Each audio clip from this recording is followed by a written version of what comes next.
So இந்த mandatory 1 வருஷம் சிறை. ஆனால் சிறைங்கிறது ரொம்ப கொடுமையான வாழ்க்கை. பாவம், அது நம்ம மனசு வருத்தப்படணும், இறக்கப்படணும், அது வேற விஷயம். மனிதர் என்ன தப்பு பண்றாருன்னு அதை பண்றாரு. அவர் நொந்து போயிருப்பார், அப்படியே அந்த 8 மாதத்துல நொந்து நூறா போயிருப்பாரு. ஆனால் அவர் வெளியில வர்றதுக்கான வாய்ப்புகள் ரொம்ப கம்மி. அவர் தம்பி சரண்டர் ஆனா கூட வெளியில வர்றதுக்கான வாய்ப்பு. இப்ப என்னன்னா ஸ்டாலினோட கோபம் திருமாவும் மேல திரும்பி, என்ன நீ வந்து கட்சியில குழப்பத்தை உண்டாக்குற, குடும்பத்துக்குள்ளே குழப்பத்தை உண்டாக்குற, ஒரு சீட்டுக்கு மேல கிடையாது. நீங்க போட்டி போட்டதால போட்டி போடுங்க, இல்ல வேண்டாம். பட்டியல மக்களுக்கு ஏற்கப்படும் அநீதிகள் ஒரு எம்எல்ஏவோட மகனும் மருமகளும் கொடுமைப்படுத்தியிருக்காங்க. ஒரு ஸ்டேட்மெண்டோட விட்டீங்களோ போராடி. இதே அதிமுகவோட மந்திரி, அதிமுகவோட எம்எல்ஏவோட மகன் மருமகள் ஒரு பட்டியல ஒரு ஒரு வேலைக்கார சிறுமிய கொடுமைப்படுத்தினா என்னெல்லாம் பண்ணியிருப்பீங்க நீங்க. ராம்நாடு கேட்டாராம் கமல், ராம்நாடு முஸ்லீம் லீக் விட்டு கொடுக்க மாட்டேங்குது. ஸோ 3 தொகுதியுமே பிளாக் ஆகி போச்சுன்னா கமல் எங்க போட்டி விடுவான்னு தெரியல. சவுத் மெட்ராஸ் ஒரு கால் போட்டிட்டாருன்னா கௌதமி எதிராக இயக்கப்படுவார். அதிமுக கௌதமியை போடுவாங்க அகேன்ஸ்டா. அவங்க ஒரு கேம் பிளான் தான் வச்சிருக்காங்க. இப்ப எலெக்ஷன் என்ன எடுத்து இந்த குட்டி குட்டி கட்சி எல்லாம் எலிமினேட் பண்ணணும்னு தேர்தல் கமிஷன் வந்து சில ரூல்ஸ் எல்லாம் கொண்டு வந்திருக்கு. இவ்வளவு குறிப்பிட்ட சதவீதம் ஓட்டு வாங்கலைன்னா நீங்க லாய்க்கு இல்லையா, எதுக்கே சும்மா கட்சி நடத்துறீங்க, லெட்டர் பேட் கட்சி வேண்டாம், சும்மா நடத்தாதீங்க, பணத்தை வேஸ்ட் பண்ணாதீங்க அப்படின்னு ஒரு சில கட்டுப்பாடுகளை கொண்டு வந்திருக்கு. அந்த கட்டுப்பாடுகளின் வழியாகத்தான் சீமான் அந்த சின்னத்தை இழந்திருக்காரு. நியூஸ் 24 டிஜிட்டல் நேயர்களுக்கு வணக்கம். இன்றைய விவாத மடியில் நம்முடன் இணைந்திருப்பவர் மூத்த பத்திரிகையாளர் திரு பிரகாஷ் எம்சாமி அவர்கள். வணக்கம் சார். வணக்கம் சார். இப்போ பிசிக கட்சியில் பார்த்தீங்கன்னா ஆதவ் அர்ஜுன் பார்த்தீங்கன்னா ஜாயின் பண்ணியிருக்காரு சார். ஜாயின் பண்ண உடனே பார்த்தீங்கன்னா அவருக்கு துணை பொதுச்செயலாளர் பதவியும் கொடுக்கப்பட்டிருக்கு. அவர் வந்து சபரீசனோட நெருங்கிய நண்பர்னு சொல்றாங்க. ஏன் திமுகவை தேர்ந்தெடுக்காம விசிகாவை தேர்ந்தெடுத்திருக்காரு? இது பின்னாடி ஒரு பெரிய கதையா இருக்கு. சபரீசனோட நெருங்கிய நண்பர் மட்டும் இல்ல, அவருடைய பிசினஸ் பார்ட்னர் ஆதவ் அர்ஜுன், 2 பேர் ரொம்ப நெருங்கிய நண்பர்கள். சபரீசன் வந்து அவருக்கு எம்பி சீட் கேட்டிருக்கார் ஸ்டாலின்ட்ட. ஏன்னா தப்பு ஒன்றும் கிடையாது, நம்ம தெரிஞ்ச நண்பர்களுக்கு ரெக்கமெண்ட் பண்றதுல ஒன்றும் பெரிய இஷ்யூ இருக்க போறது இல்லை. ஆனால் ஸ்டாலின் சொன்னார்னா கட்சிக்காரர்களுக்கு முக்கியத்துவம் கொடுக்கப்படும். ஆதவ் அர்ஜுன் கட்சியில் இல்லை, அது இல்லாமல் அவர் வந்து மார்ட்டினோட மருமகன், அதனால வந்து நாளைக்கு வந்து பாரதிய ஜனதா கட்சி வந்து ஏதாவது குடைச்சல் கொடுக்கும், ஆகவே யோசிக்கலான்ற மாதிரி பதில் சொல்லி எந்த ரியாக்ஷனும் காட்டல. ஆதவ் அர்ஜுனுக்கு ஏதாவது பண்ணணும்னு சபரீசனுக்கு ரொம்ப நாளாக ஒரு ஆசை. நம்ம கூட இருக்க நெருங்கிய நண்பர் என்னடா பண்ணலான்னு பிளான் பண்ணாரு. அப்போதான் வந்து விசிகே மாநாடு போட போகிறாங்கன்னு கேள்விப்பட்டு திருமாவளை வந்து ஃபண்ட் ரைசிங்க்கு ஏற்பாடு பண்ணலாம்.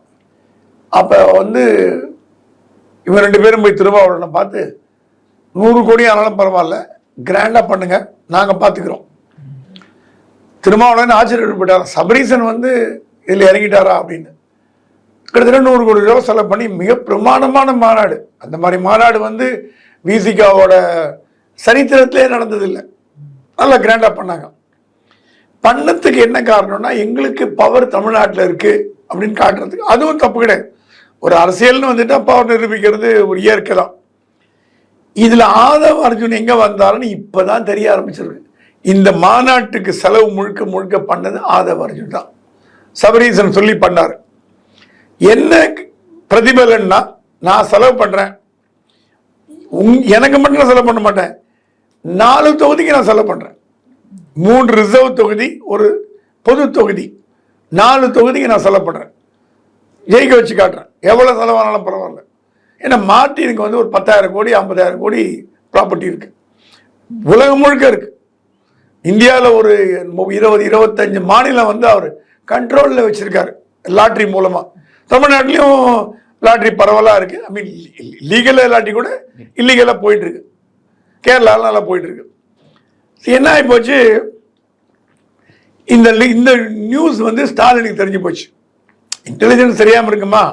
உடனே விசிகே கேட்டாரா, என்னங்க கட்சியில் குழப்பத்தை பண்ணுறீங்கன்னு பார்த்தீங்கன்னா குடும்பத்திலே குழப்பத்தை பண்ணுறீங்க அப்படின்னு கேட்டாராம்.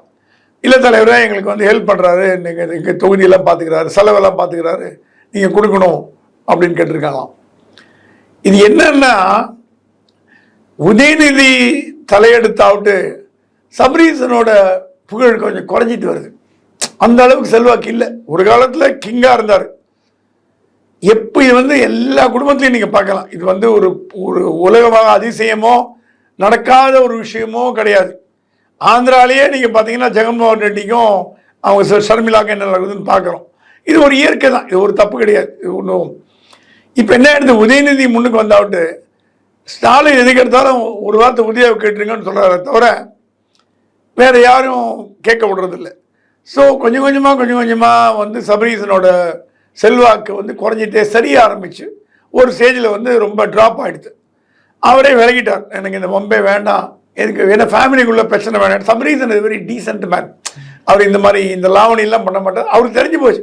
ஆனால் சபரீசன் முதலே சொல்லிட்டாராம், எனக்கும் அரசியலுக்கு சம்மந்தம் கிடையாதுங்க, உதயா சீஃப் மினிஸ்டர் ஆகிறத பற்றி எனக்கு ஒன்றும் அப்ஜெக்ஷனே கிடையாது. என்னதான் இருந்தாலும் நான் பார்த்து வளர்ந்த பையன், என்னோட சொந்த மச்சினர், அவர் முன்னுக்கு அவர் வந்து வரதை பற்றி எனக்கு அப்ஜெக்ஷன் இல்லைன்னு சொல்லிட்டார். அவருக்கு சபரீசனுக்கு அரசியல் ஆசை கிடையாது. ஆனால் அவர் ஒரு பிஸ்னஸ் மேன், அவர் ஒரு வியாபாரம் அதெல்லாம் பண்ணிட்டு இருக்காரு. அது ஒன்று, அதுவும் அவருடைய சொந்த முயற்சி, நம்ம சொல்ல முடியாது.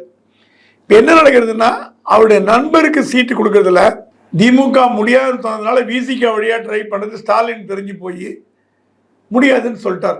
இப்போ என்னன்னா ஸ்டாலினோட கோபம் திருமாவளவன் மேலே தெரிஞ்சிச்சு. என்ன நீ வந்து கட்சியில் குழப்பத்தை உண்டாக்குற பார்த்தா குடும்பத்துக்குள்ளே குழப்பத்தை உண்டாக்குற, ஒரு சீட்டுக்கு மேலே கிடையாது, நீங்கள் போட்டி போட்டுறதா போட்டி போடுங்க, இல்லை வேண்டாம். அதே நேரத்தில் திருமாவளவனை கைட்டி விடவும் ஸ்டாலினாட முடியல. ஏன்னா பட்டியலின ஓட்டு அதெல்லாம் கொஞ்சம் ஒரு மாதிரி பண்ணி வச்சிருக்காரு. அது இந்த தேர்தலில் குரூஷியல். அதிமுக வந்து பாஜக இல்லாமல் போட்டி போடுறதுனால மைனாரிட்டி ஓட்டு பட்டியலின ஓட்டு எல்லாம் கொஞ்சம் வாங்கும். ஏன்னா வந்து இத்தனை நாளாக வராமல் இருந்தது பிஜேபினால, பாரதிய ஜனதா கட்சினால. இப்போ பாரதிய ஜனதா கட்சி இல்லாததுனால அது கொஞ்சம் வரதுக்கு வாய்ப்பு உண்டு. அந்த எங்கேருந்து வரும்னா திமுக தான் சேதாரம் வரும். அதனால் ரொம்ப கேர்ஃபுல்லாக காய நகர்த்துறார் ஸ்டாலின். மேபி 1-2 கொடுக்கலாம். பட் அர்ஜுன் யாதவுக்கு சீட் இல்லைன்னு நிச்சயமாக கண்டிப்பாக கூறப்பட்டது கேள்விப்பட்டேன். அதாவது இப்போ பிசிக கட்சியில் பார்த்தீங்கன்னா திருமாவளவன் கூட பயணித்தவங்க மூத்த தலைவர்கள்லாம் பல பேர் இருக்காங்க. அவங்களுக்குலாம் வந்து இந்த சீட்டு கொடுக்காம ஏன் ஆதவ் அர்ஜுனுக்கு ஸ்பெசிஃபிக்காக கொடுக்க காரணம் என்ன? எல்லா கட்சியிலையும் யார் பணம் செல்லப்படுறாங்களோ அவங்களுக்கு தான் சீட்டு கொடுக்கப்படும்.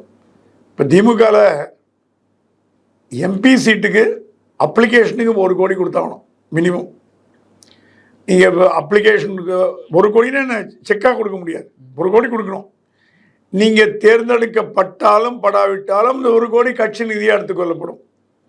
தேர்ந்தெடுக்கப்பட்டீங்கன்னா செலவு நீங்கள் தான் பார்த்துக்கணும், கட்சி ஒன்றும் செலவு பண்ணாது. இப்போ என்ன சொல்கிறாங்களா, பாதி எம்பிஸ் டிஎம்கே எம்பிஸு 5 வருஷமாக நாங்கள் ஒன்றும் பணமே பண்ணல, கைவிட்டு செலவு பண்ணி கொடுத்து தேர்தலில் ஜெயித்தோம், 1 கோடி வேறு கொடுத்தோம், அதனால் திருப்பி எதுக்கு போட்டி போடணுங்கிற ஒரு மனநிலைக்கு இப்போ இருக்கிற சில எம்பிஸ் வந்திருக்காங்க. அதனால் சில எம்பிஸ் எல்லாம் இப்போ வந்து அப்ளிகேஷனே போட போகிறதில்ல. ஏன்னா ஒன்றும் பெருசாக சம்பாதிக்க முடியல. எம்பியாக இருந்து சம்பாதிக்கிறது ரொம்ப கஷ்டம்.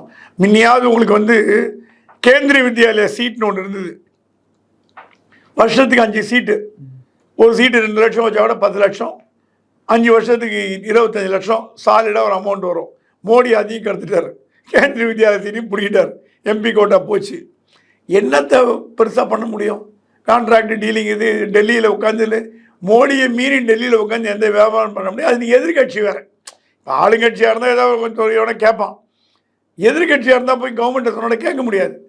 அதனால் பெரிய அளவு ஒன்றும் எம்பிக்கெல்லாம் பணம் பண்ணல. எனக்கு தெரிஞ்சு முக்கால்வாசி எம்பிக்கள் பெரிய அளவு பணம் பண்ணல. அதனால் வந்து அதே நேரத்தில் வந்து புதியவர்கள் வரத்துக்கு வாய்ப்பு உண்டு. கண்டிப்பாக அதுக்குன்னு யாருமே இல்லாமல் இருக்கணும்னு சொல்ல முடியாது. சில எம்பி வேணான்றாங்க, சில எம்பி அவரே கொடுக்க போகிறதில்ல. இப்போ செந்தில்குமார் அந்த மாதிரிலாம் தேவசிகாமணி, பொன் தேவசிகாமணி அவங்களாம் கொடுக்க போகிறதில்ல. சில எம்பிக்கு வந்து புதுசாக பண்ண வர. இந்த தடவை எம்பிக்கள் முடிவு பண்ணக்கூடிய பொறுப்பு உதயநிதியிடம் தரப்பட்டது. ஸோ உதயநிதி அவருக்கு வேணுங்கிற டீமாக எடுக்க போகிறார். அவருக்கு தோதா, அவருக்கு இணக்கமாக போகக்கூடிய இளைஞர்கள் நல்லது தான். ஏன்னா திராவிட முன்னேற்ற கழகங்கிறது 3 ஜென்ரேஷனாக வருது. இப்போ 3வது ஜென்ரேஷன் இளைஞர்கள் கையில் வந்திருக்கு. ஸோ உதயநிதியோட நண்பர்கள் அவர்கள் அன்பில் எப்படி இருக்காரோ மகேஷ் பொய்யாமொழி அந்த மாதிரி அவர் டீமாக கொண்டு வர போகிறார். ஸோ கொஞ்சம் பழையவங்களுக்கெல்லாம் இந்த வாட்டி சீட் கிடைக்க போகிறதில்ல. பாமக பொறுத்த வரைக்கும் அங்கே செலவு இப்போ 1 இயர்ஸ் எல்லாம் வந்தால் கூட அவங்களுக்கு செலவு பண்ணுற சக்தி கிடையாது. ஏதோ அந்த கட்சியை நம்பி இருப்பாங்க. இப்போ விசிகே திருமாவளவனும் 1 இயர்ஸுக்கு செலவு பண்ணுவாரா, ஆதவ அர்ஜுன் சொல்கிற ஆளுங்களுக்கு வந்து அவங்களே செலவு பண்ணுறாங்கன்னா அவங்க நான் எம்பி தான் வேணும். திருமாவளவனுக்கு எம்பி 2 எம்பி 3 எம்பி 4 எம்பி வேணும். ஆட்கள் முக்கியம் இல்லை. ஆகவே யாராவது ஒருத்தர் நாங்கள் நல்ல செலவு பார்த்துக்கிறேன் எம்பி கொடுக்குறேன்னா அங்கே தான் போவாங்களே தவிர லாயல்ட்டி கட்சியில் எத்தனை வருஷமாக இருந்தாங்க உழைச்சாங்க அதெல்லாம் வந்து 2வதாக தள்ளப்படும். இப்போ உதயநிதி ஸ்டாலின் வந்து தேர்ந்தெடுத்தாருன்னா சரியான முடிவு தான் எடுப்பாரா இளைஞர்களுக்கெல்லாம்?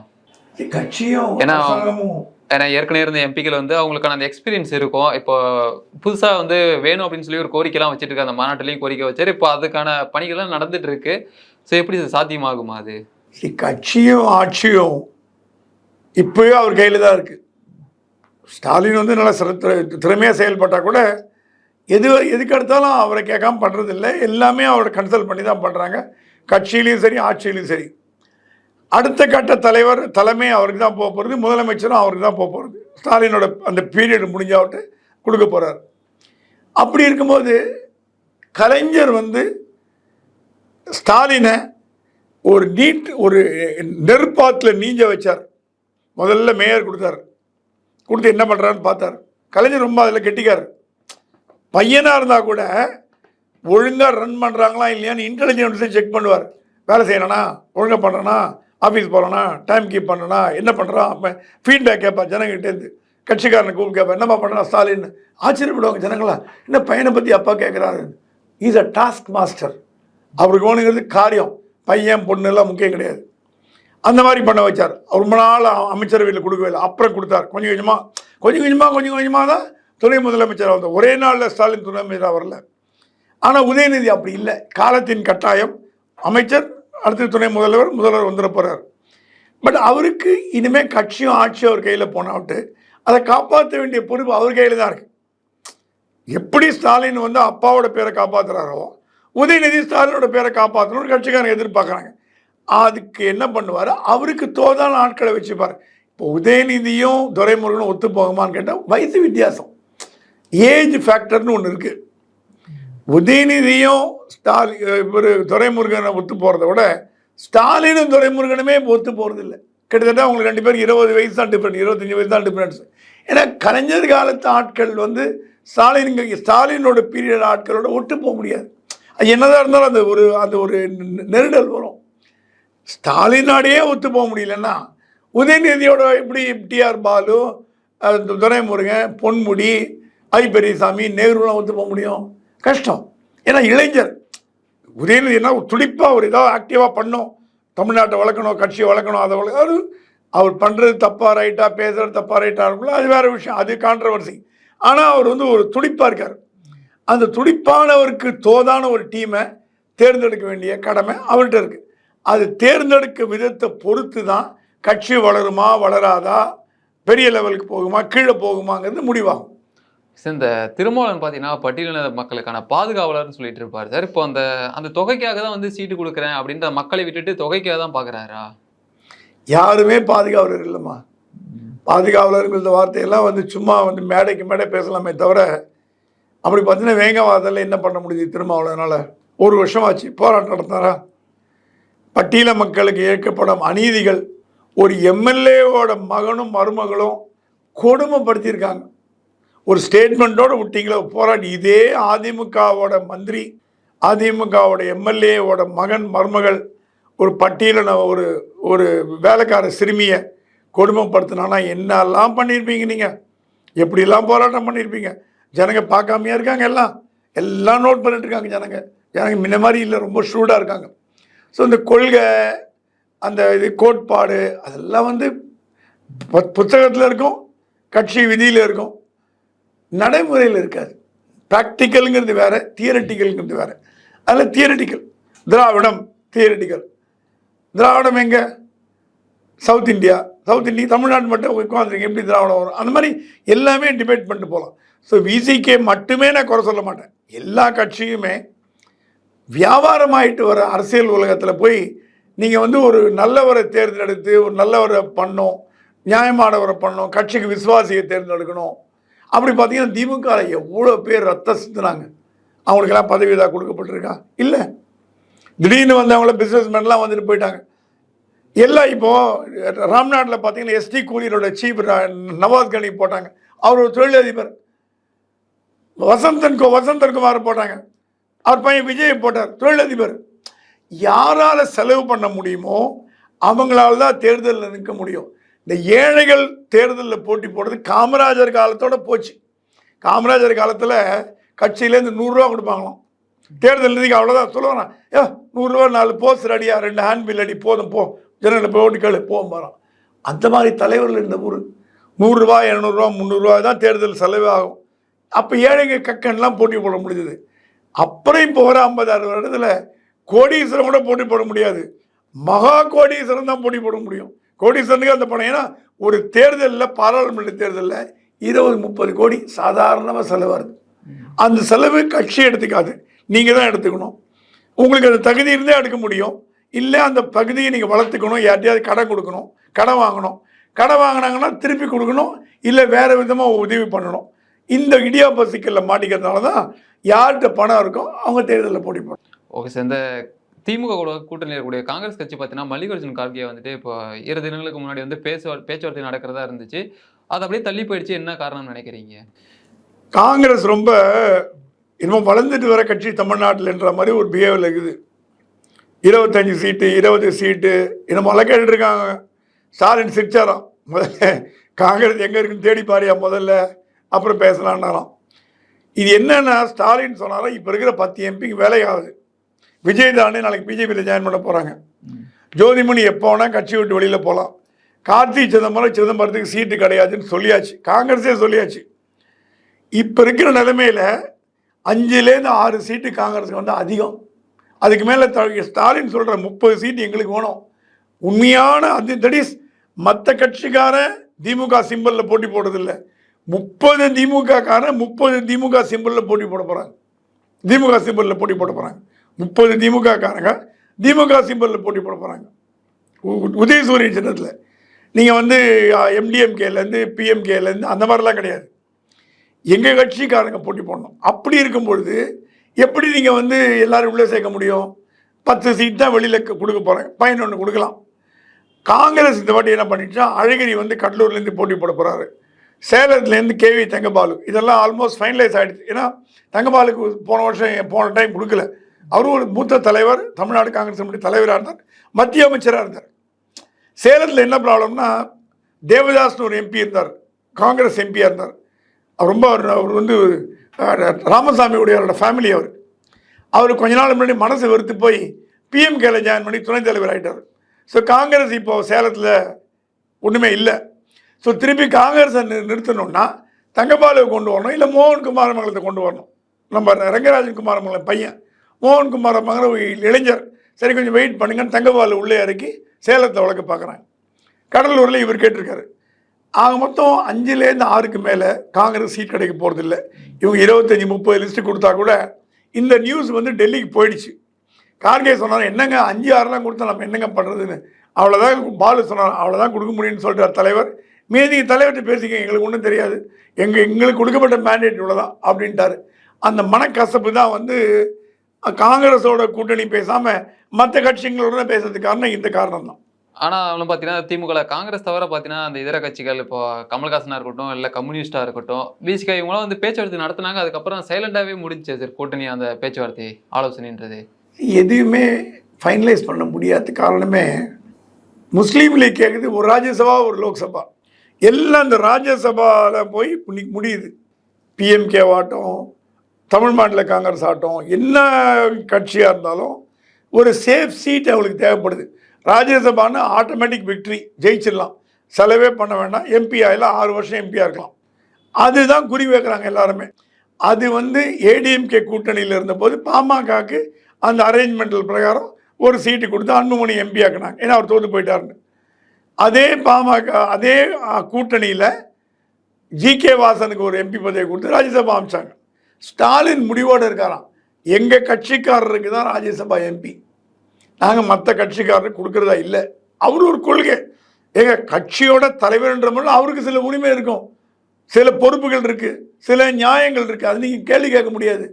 திமுக காரன் மட்டும்தான் ஏன் பார்லிமெண்ட்டுக்கு போனோம், எங்ககிட்டயே நிறைய லிஸ்ட் இருக்குது, உங்கள் ஆளை நான் ஏன் அனுப்பணும்னு கேட்குறாராம்.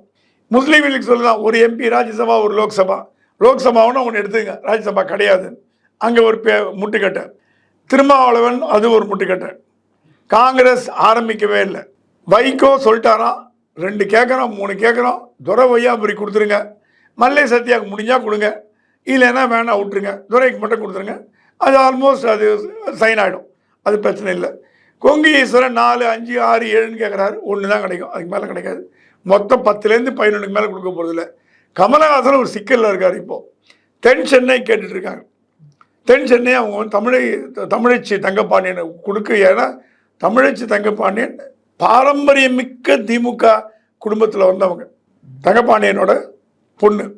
அது இல்லாமல் நிதியமைச்சரோட தங்கம் தென்னரசோட தங்க, திமுகவுக்கு பாடுபட்ட குடும்பம். அவங்க சிறப்பாக செயல்பட்டுருக்காங்க. இப்போ சென்னையை பொறுத்த வரைக்கும் தயாநிதி மாறன் எப்படி அசைக்க முடியாத சக்தியாக வந்துட்டு இருக்காரோ, சென்ட்ரல் மெட்ராஸில் தயாநிதி மாறனை விட்டால் யாருமே கிடையாது உங்களுக்கு. அவர் இண்டிபெண்டாக போட்டி போட்டால் கூட ஜெயிச்சுருவார் போடுங்க, அந்த அளவுக்கு தொகுதியை வச்சுருக்காரு. சவுத் மெட்ராஸ்லேயும் அந்த மாதிரி வச்சுட்டாங்க. கோயம்புத்தூரில் கம்யூனிஸ்ட் விட்டு கொடுக்க மாட்டேன்னு சொல்லுதான். ராம்நாடு கேட்டாராம் கமல், ராம்நாடு முஸ்லீம் லீக் விட்டு கொடுக்க மாட்டேங்குது. ஸோ 3 தொகுதியுமே பிளாக் ஆகி போச்சுன்னா கமல் எங்கே போட்டி விடுவான்னு தெரில. சவுத் மெட்ராஸ் ஒரு கால் போட்டிக்கிட்டாருன்னா என்னோட கிடைத்த தகவலின்படி கௌதமி எதிராக இயக்கப்படுவார். அதிமுக கௌதமியை போடுவாங்க அகேன்ஸ்டா. அவங்க ஒரு கேம் பிளான் தான் வச்சிருக்காங்க, எப்படி வந்து இதை சந்திக்கணும் அப்படிங்கிறதுக்கு. கமலுக்கு எதிராக கௌதமி இறக்கி விட்டா ஃபேமிலிக்குள்ளே வர மாதிரி ஆகிடும், அந்த மாதிரி ஒரு பிளான் இருக்குது. ஆனால் தென் சென்னை வந்து தமிழச்சி விட்டு கொடுப்பாங்களா, இல்லையா தமிழச்சி ராஜ்யசபா மாதிரி அமைச்சிட்டு அம்மா உங்களுக்கு எம்பி கொடுக்குறோம், ராஜ்யசபா கொடுக்குறோம். இதில் கனிமொழி என்விஎன் சோமுன்னு ஒரு அம்மா இருக்காங்க, ராஜ்யசபா எம்பி, இப்போ ராஜ்யசபா எம்பியாக இருக்காங்க. அவங்க தென் சென்னை கேட்குறாங்களா டிஎம்கேல, அவங்க கேட்குறாங்க. அவர் ஸ்டாலின் சொல்கிறாங்க, அம்மா நீங்கள் ஆல்ரெடி ராஜ்யசபா எம்பியாக இருக்கீங்க, திருப்பி எப்படி நீங்கள் இங்கே போட்டி போடுவீங்க அப்படின்னு. ஆகவே அவங்களுக்கு கிடைக்கிறதுக்கு வாய்ப்பு இல்லை. பட் அப்படி கமலஹாசனுக்கு தென் சென்னை ஒதுக்கணுன்னா தமிழச்சி தங்கப்பாண்டியன் ராஜ்யசபா கொடுத்துட்டு கமலஹாசன் தென் சென்னை போட்டி போட்டாங்கன்னா அதிமுக சார்பில் போட்டி போட போகிறது கௌதமியாக தான் இருக்கும். ஸோ சட்டசபையில் பார்த்தீங்கன்னா முன்னாடி வந்து அதாவது ஒரு தேர்தல் பிரச்சாரமாக யூஸ் பண்ணியிருந்தாங்க, ஸ்டாலின் தான் வராரு விடியல் தர போகிறாருன்னு. இப்போ வந்து ஒரு புதிய யுக்தியை யூஸ் பண்ணுறாங்க. என்னன்னா வடக்கு வளர்கிறது தெற்கு வந்து உதவுகிறது, அந்த மாதிரிலாம் ஒரு வார்த்தையை யூஸ் பண்ணி பயன்படுத்திட்டு இருக்காரு. இதை எப்படி பார்க்குறீங்க? இதை வடக்கு தெற்குன்னு பிரிக்கிறது ஏன் உங்களுக்கு வேலையாக போச்சு? இந்தியாங்கிற ஒரு நாடுங்கிற கொள்கையில் என்றைக்குமே திமுக ஸ்ட்ராங்காக இருந்ததில்லை. அது திராவிட நாடு கேட்டாங்க, அது முடிஞ்சு போனக்காது, அது வேறு விஷயம், அதுக்குள்ளே போக வேண்டிய அவசியம் இல்லை. எப்பவுமே தமிழ்நாடு, தென் மாநிலம், சவுத் இந்தியா இப்படியே ஒரு பேசியே பழகிட்டாங்க. அவங்க மேலே தப்பில்லை, பழகிட்டாங்க. இப்போ நார்த் இந்தியாக்காரங்க வந்து மதராசின்னு சொன்னால் கூட அவன் வந்து கொலோக்கியன்னு தான் சொன்னான், பிரிவினைவாதத்தில் பேசலை. நல்லா புரிஞ்சுக்கங்க. மதராசின்னா தமிழ்நாட்டில் வர வேஷ்டி கட்டின எல்லாருமே, கேரளாக்காரனும் அவனுக்கு மதராசி தான். அவனை பொறுத்த வரைக்கும் வேஷ்டி கட்டினீங்கன்னா ஆந்திரா வேஷ்டி கட்டுறான், கேரளா வேஷ்டி கட்டுறான், தமிழ்நாடு வேஷ்டி கட்டுறான், கர்நாடகா எல்லாம் மதராசின்ட்டோம் காமனாக, பாம்பேயில் டெல்லியில். நம்ம அப்படி இல்லை, வட இந்தியன். ஆனால் அந்த வட இந்தியன் தானே உங்களுக்கு வந்து இங்கே வேலை செய்கிறான் தமிழ்நாட்டில். ஹேர் கட்டிங்லேருந்து, கன்ஸ்ட்ரக்ஷன்லேருந்து, பில்டிங் சூப்பர்வைசர்லேருந்து, மேசன்லேருந்து, எலக்ட்ரிக்கல்லேருந்து, ப்ளம்பிங்லேருந்து நார்த் இந்தியன் தான் பண்ணுறான். நீங்கள் வடக்கு வாழ்கிறது தெற்கு தேய்கிறதெல்லாம் 1967-68 வைக்கப்பட்ட ஒரு வாதங்கள், தேர்தலுக்கோசரம் வைக்கப்பட்ட வாதங்கள். வடக்கு வாடுகிறது தெற்கு தேய்கிறது அப்படின்னா உடனே LNDMK ஓட்டு போட்டுருவாங்க. இப்போ ஜனங்க அந்த மூட்லேயே கிடையாது. நீங்கள் என்ன எது வாழ்ந்தாலும் எது தேஞ்சாலும் நான் யாருக்கு போகிறதுன்னு முடிவாக இருக்கான் மக்கள்லாம். அவங்கள ஏமாற்றவே முடியாது. வடக்கு வாழ்ந்தால் வாட்டு போட வேண்டாம் என்ன அப்படி திருப்பி கேட்பாங்க, வாழ்ந்துட்டு போட என்னப்போ எனக்கு நீ என்ன பண்ணுற அப்படி தான் கேட்குறாங்க. ஸோ இனிமேல் இந்த மாதிரி இந்தி நீட்டு இந்த கோஷங்கள்லாம் மக்களிடம் செல்லுபடியாகும்னு எதிர்பார்க்காதீங்க. மக்கள் வேறு உலகத்துக்கு போயிட்டாங்க. இந்த யூடியூப் உங்களை மாதிரி யூடியூப்னால கரைச்சி குடிச்சிட்டாங்க தமிழ்நாட்டு பாலிடிக்ஸை. அவங்களுக்கு தெரியாத விஷயம் எதுவுமே கிடையாது. பத்திரிகையாளர்களை விட அதிக நாலேஜ் உள்ளவங்க சாதாரண பொதுமக்கள். அவங்ககிட்ட அந்த அளவுக்கு நாலேஜ் இருக்குது, குறைச்சி மடி போட முடியாது. நீங்கள் என்ன வேணால் பேசிக்கலாம், ஆனால் அது பேச்சினால எந்த எஃபெக்டும் இம்பேக்டும் இருக்க போகிறதில்லை. நாம் தமிழர் கட்சி சீமானோட கட்சி சின்னம் பார்த்தீங்கன்னா முடக்கப்பட்டு, அதாவது பறிக்கப்பட்டிருக்குன்னே சொல்லலாம். இப்போ கர்நாடகாவில் ஒரு தேசிய கட்சி வந்து அங்கீகாரத்தை வந்து வாங்கியிருக்காங்க. எடுத்து எப்படி சார் இந்த நாடாளுமன்ற தேர்தலில் சீமான் வந்து சந்திக்க போறாரு? கஷ்டம்தான். ஏன்னா சீமான் வந்து அந்த சின்னத்தில் போட்டி போட்டு ஒரு பழகிட்டார். ஆனால் சீமான் வந்து இதுக்கெல்லாம் அப்பாற்பட்டவர். கட்சியே இல்லாமல் இருந்தால் கூட அவர் ஜெயிச்சுருக்கார். ஓகே, தேர்தலில் போட்டி போடுவார். இந்த பாருங்க, இந்த 40 தொகுதிக்கு எம்பி கேண்டிடேட் அனௌன்ஸ் பண்ண அவர் வேற ட்ராக்ல போறார். அவர் இந்த திமுக, அதிமுக, காங்கிரஸ், பிஜேபி அந்த ட்ராக்ல இல்லை. அவர் என் வழி தனி வழின்னு போறார். அவர் சொல்லலாம் 10 வருஷம் கழிச்சா நான் ஆட்சிக்கு வருவேன், ஐயா எனக்கு கவலை இல்லை, யாரும் பார்த்துக்கிறேன்னு. ஆனால் இந்த சின்னம் போனதுக்கு தேர்தல் வழிமுறைகள்னு ஒன்று இருக்கு. காங்கிரஸ் ஆட்டம், டிஎம்கே ஆட்டம், நீங்கள் ஒரு குறிப்பிட்ட சதவீதம் வாக்குகளை பெறவிட்டால் உங்கள் சின்னம் முடக்கப்படும். அது எம்டிஎம்கேக்கோ, பிஎம்கேக்கோ, கமலஹாசன் கட்சிக்கோ எல்லாத்துக்கும் பொருந்தும். அது வந்து யூனிஃபார்மாக. இப்போ வாசனையே கவலைப்படுறாருன்னா சைக்கிள் சின்னம் போடுமோன்னு கவலைப்படுறாரு. அப்போ கூட பார்த்தீங்கன்னா சைக்கிள் தமிழ்நாட்டில் மட்டும்தான் இருக்குது. சந்திரபாபு நாயுடு சின்னம் என்ன தெரியுமா உங்களுக்கு? சைக்கிள். நேஷனல் சிம்பிள் கிடையாது. நேஷனல் சிம்பிள்னு பார்த்தீங்கன்னா தாமரை, கை, உதயசூரியன் கூட நார்த்தில் எங்கேயோ இருக்குன்னு கேள்விப்பட்டேன். ரெட்டையில் கூட வந்து தமிழ்நாட்டில் மட்டும்தான் இருக்குது. அது ஆல் இண்டியா அண்ணா டிஎம்கேன்னு சொன்னால் கூட மற்ற மாநிலங்களில் இருக்குது. ஸோ நேஷனல் பார்ட்டி, ஸ்டேட் பார்ட்டின்னு பிரிக்கப்பட்டிருக்கு. கம்யூனிஸ்ட்டு, காங்கிரஸ்ஸு, பிஜேபி இதுக்கெல்லாம் வந்து சிம்பிள் வந்து ஆல் இண்டியா முழுக்க ஒரே சிம்பிளாக இருக்கும். இப்போ எந்த மாநிலத்தில் போனாலும் பாரதிய ஜனதா கட்சினா தாமரை தான், ஒன்றும் கிடையாது. காங்கிரஸ்னால் கை தான், அதுக்கும் வித்தியாசமே கிடையாது. ஆனால் சின்ன கட்சிகள் இப்போ எலெக்ஷன் என்ன எடுத்து இந்த குட்டி குட்டி கட்சியெல்லாம் எலிமினேட் பண்ணணுன்னு தேர்தல் கமிஷன் வந்து சில ரூல்ஸ் எல்லாம் கொண்டு வந்திருக்கு. இவ்வளோ குறிப்பிட்ட சதவீதம் ஓட்டு வாங்கலைன்னா நீங்கள் லாய்க்கு இல்லையா, எதுக்கே சும்மா கட்சி நடத்துறீங்க, லெட்டர் பேட் கட்சி வேண்டாம், சும்மா நடத்தாதீங்க, பணத்தை வேஸ்ட் பண்ணாதீங்க அப்படின்னு ஒரு சில கட்டுப்பாடுகளை கொண்டு வந்திருக்கு. அந்த கட்டுப்பாடுகளின் வழியாகத்தான் சீமான் அந்த சின்னத்தை இழந்திருக்காரு. அது அவர் மேலே தப்பு இல்லை. இப்போ வர தேர்தலில் அதிகமான வாக்குகளை வாங்கி ஒரு பர்சன்டேஜ் இம்ப்ரூவ் பண்ணார்னா அப்போ அவருக்கு வாய்ஸ் மறுபடியும் வரும். எல்லாமே நீங்கள் வாங்குகிற வாக்கு சதவீதத்தை பொறுத்தே உங்கள் கட்சியின் சின்னம் உங்களுக்கு ஒதுக்கப்படும். இப்போ செந்தில் பாலாஜி பார்த்தீங்கன்னா ஜாமீன் கோரியிருந்தாரு, இலாக்கால அமைச்சர் பதவியெல்லாம் ராஜினாமா பண்ணியிருந்தாரு. ஆனாலும் பார்த்தீங்கன்னா அவர் வந்துட்டு ஜாமீன் மனுலாம் தள்ளுபடி தான் செஞ்சுட்டு இருக்கு. என்ன ஆக போகுது சார் அவரோட அடுத்த கட்ட நடவடிக்கையா? அடுத்தது எம்எல்ஏ பதவி ராஜினாமா பண்ணுவார். அவர் தம்பி சரண்டர் ஆவாங்க. இந்த காரியத்தை 8 மாதம் முன்னாடியே பண்ணியிருந்தாங்கன்னா ஓரளவுக்கு ரிலீஃப் இருந்திருக்கும். இந்தியாவில் இருக்கிற சிறந்த வழக்கறிஞரெல்லாம் கொண்டு இறக்குனீங்க. ஆரியமா சுந்தரத்துலேருந்து கபில் சிபல்லேருந்து டெல்லியில் ஒரு லாயர் பாக்கி இல்லை, அத்தனை பேரையும் இறக்கியாச்சு. இறக்கி ரிசல்ட் என்ன ஆச்சு? ஒன்றும் அசைச்சு கூட பார்க்க முடியல. ஏன்னா நீதிமன்றங்கள் ஒரு குறிப்பிட்ட வரையறைக்குள்ளே தான் செயல்படும். அது பிஎம்எல்ஏ கேஸ் எல்லாம் வந்து கரெக்டாக அந்த நூல் பிடிச்ச மாதிரி போகும். இப்போ வந்து இடியோட அப்ஜெக்ஷனே சாட்சியங்களை அவர் கலைச்சிருவார். ஒரு உதாரணத்துக்கு கொடுக்குறேன். பொன்முடி மேலே எந்த பிரச்சனையும் வராது. ஏன்னா அவர் எம்எல்ஏ இல்லை, மந்திரி இல்லை, ஒரு சாதாரண ஒரு மனிதர். அவர் என்ன பண்ணுவாங்க? இப்போ பார்த்தீங்கன்னா அவர் மேலே இவ்வளோ வழக்கு இருந்தால் கூட அவர் பாட்டுக்கு நிம்மதியாக இருக்கார். கைது இல்லை, சிறை இல்லை, என்கொயரி இல்லை, கேஸ் பாட்டுக்கு ஓடிட்டுருக்கு, அவர் பாட்டுக்கு அமைதியாக இருக்கார். அந்த அமைதி செந்தில் பாலாஜிக்கு வந்திருக்கணும்னா 8 மாதத்துக்கு முன்னாடி எல்லா பதவி ராஜினாமா பண்ணிவிட்டு ஈடிக்கு ஒத்துழைப்பு கொடுத்தாருன்னா, பொன்முடி மேலே நீங்கள் என்ன குறை சொன்னால் கூட அவரை மாதிரி ஒத்துழைப்பு கொடுத்தது கிடையாதுன்னு ஈடிக்காரனே சொல்கிறான். சார் அப்படி சொல்கிறாரு சார். அவர் அவ்வளோ ஸ்டேட்மெண்ட் எடுத்து எங்கிட்ட கொடுக்குறாருங்க. அவ்வளோ கையை ஃபிங்கர் டிப்பில், அவர் பேராசிரியர் இருந்தவர், ஃபிங்கர் டிப்பில் வச்சுருக்காருங்க. மரியாதையாக நடந்துக்கிறாருங்க. கூப்பிட்ட போதெல்லாம் வராருங்க. பையனும் அவரும் வராருங்க. அந்த மரியாதை பொன்முடி மேலே ஈடி வச்சிருக்கு. ஆனால் எப்பவுமே போலீஸ்காரன் கூப்பிட்டானா போயிட்டு வந்தால் வச்சுங்க, தொந்தரவு கிடையாது. போலீஸ் என்ன பெரிய கிங்கா, என்ன பெரிய கொம்பா, வர முடியாது, அச்சு எடுத்துன்னு போவோம். அது அவங்க புத்தி. போலீஸ் இடியாக இருந்தாலும், இன்கம் டேக்ஸாக இருந்தாலும், என்ஃபோர்ஸ்மெண்ட்டாக இருந்தாலும், போலீஸ் என்ஃபோர்ஸ்மெண்ட், லா என்ஃபோர்ஸிங் அத்தாரிட்டிஸில் எல்லாம் வரும் சேர்ந்தது. அவங்க கூப்பிட்டதுக்கு நீங்கள் போய் பதில் சொல்லிட்டு வந்துட்டீங்கன்னா பிரச்சனை இல்லை. கெஜ்ரிவால் என்ன ப்ராப்ளம்? சம்மன்ஸுக்கு போக மாட்டேங்கிறார். கொத்தா தூக்கிட்டு போகிறான் நாளைக்கு, அப்படியே லபக்குன்னு தூக்கிட்டு போக உள்ள போடுறான். ஒன்றும் பண்ண முடியாது. நீங்கள் லா என்ஃபோர்ஸ்மெண்ட்டை மீறி எந்த நாட்டிலும் எதுவுமே பண்ண முடியாது. சட்டத்திட்டங்களுக்கு உட்பட்டு தான் குடிமக்கள். அதுக்கப்புறம் நீங்கள் நிரபராதின்னு வெளியில் வரலாம், அது வேற விஷயம். ஆனால் அந்த விசாரணைக்கு உட்பட்டே தீர வேண்டியது நம்மளோட கடமை. இந்த கடமையிலேருந்து செந்தில் பாலாஜி தவிட்டார். சரி, இப்போ என்ன நடக்கும்? சரிங்க, எம்எல்ஏ பற்றி ராஜினாமா பண்ணுறார், பிரதர் வந்து சரண்டர் ஆகிட்டார், பெயில் கிடைச்சிருமா? கிடைக்காது. ஏன்னா இந்த ஒரு 3 காரணங்களுக்காக மட்டும் அவருக்கு பெயில் ரிஜெக்ட் பண்ணல. இன்கம் டேக்ஸ் ஆஃபீஸ் அடித்து எஃப்ஐஆர் போட்டாங்க பாருங்கள், அது இருக்குது. பெயில் கொடுக்கறதுக்கு முன்னாடி ஜட்ஜ் என்ன யோசிப்பாங்க? பெயில் கொடுக்கறது வழியாக இவர் சாட்சியங்களை கலைப்பாரா? 1. வேற ஏதாவது புதிய குற்றங்களில் ஈடுபடுவாரா? 2. இவர் மேலே வேற ஏதாவது வழக்கு வருமா? வேற ஏதாவது பிரச்சனை கலப்புவாரா? இப்படி பல கோணங்களில் ஆக்ட் பண்ணுவாங்க.